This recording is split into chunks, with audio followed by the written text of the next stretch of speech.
यसकारण चर्चित छ जुम्लाको स्याउ।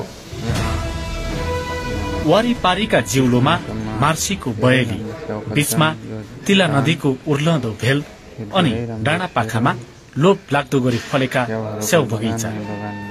तिला नदीको सुसेली सँगै खेतमा मार्सी धान हुर्किँदैछ। पाखाका स्याउ बगैँचामा भने किसानको हलचल बढ़िरहेको छ।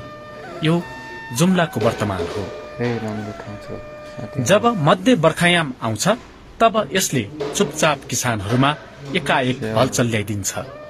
साउन महिनामा फुर्सदिला बनेका जुम्ली किसानलाई भदौ पहिलो साताबाट स्याउ टिप्ने चटारो शुरू हुन्छ। जुम्लामा स्याउ टिप्न शुरू भइसकेको छ। वर्षभरिको मेहनतबाट आमदानीको जोड घटाउमा किसान जुटिसकेका छन्। स्याउ जुम्लाको परिचय बनिसकेको छ। नेपाली बजारमा जुम्लाको स्याउले छुट्टै पहिचान बनाएको छ। जुम्लाको स्याउ विषादी रहित अर्गानिक हुने भएकोले सबैको रोजाई बनिरहेको छ।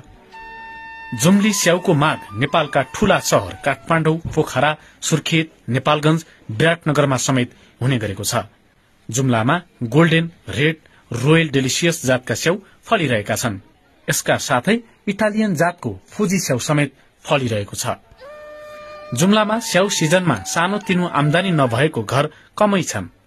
स्याउ रोपेका हरेक घरले न्यूनतम 5,000 देखि लाखौंसम्म आमदानी गर्ने गरेका छन्। जुम्लामा स्याउ मात्रै होइन, कर्णालीको भविष्य पनि फलिरहेको छ। जुम्ला कर्णाली राजमार्गमा जोडिएपछि अभूतपूर्व रूपमा स्याउ खेती फस्टाएको हो। मानबहादुर कुँवर, नयाँ कर्णाली, जुम्ला।